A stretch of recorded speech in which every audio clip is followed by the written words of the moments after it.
We have Modi removing Article 370, which pretty much gives Kashmir autonomy. He says he did that to do away with corruption, to ensure there's no more dynastic politics. Do you think that move of removing 370 will achieve that? Well, I think first one has to bear in mind one fact, that India controls only 45% of the original princely state of Jammu and Kashmir. Pakistan holds 35% and China 20%.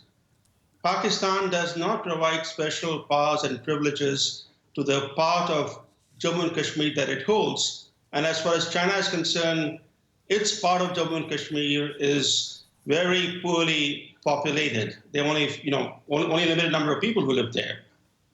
So the real issue is whether India's revocation of Kashmir's special constitutional status will have an important bearing on the security situation. Only time will tell. But it's important to note that the reason why the Indian government revoked Kashmir's special constitutional status is because of a 3-decade-old Pakistan-backed Islamist insurrection, which has led to a situation where armed jihadists call the shots in the Kashmir Valley, which is only a part of the Indian territory of Jammu and Kashmir. So this action is designed not only to level the field, but to give the federal government greater power and responsibility for the security situation in Kashmir. But Professor, is the move even legal? Because the Constitution stipulates that the state government has to agree.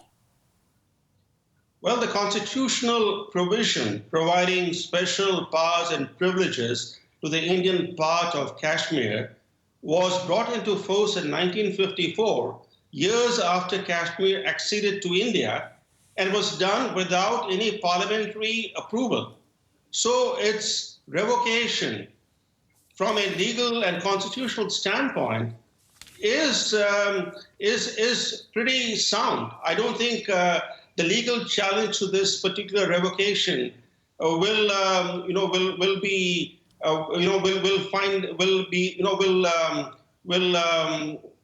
I mean is that the Supreme Court of India, which is likely to hear a challenge to this action of the government of India, is unlikely to knock down the revocation of the special powers and privileges of Jammu and Kashmir that the government of India has repealed.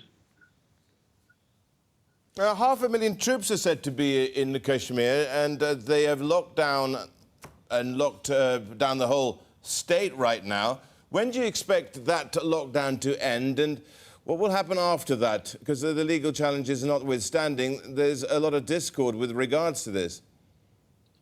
Well, there is discontent in the Kashmir Valley, which is a Muslim-dominated part of the Indian territory of Jammu and Kashmir.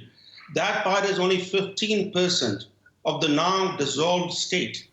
The rest of the state is actually celebrating the constitutional change that has been enacted by the Indian Parliament. So it's the small area, but quite densely populated area called the Kashmir Valley, where there's a lot of discontent and Islamist insurrection. That's the area where the jihadists call the shots. And that's where the government has sent in troops so that there is no mob violence and no rioting. And I think because of the upcoming Eid festival on Tuesday, these restrictions will likely be eased and maybe even lifted by Monday.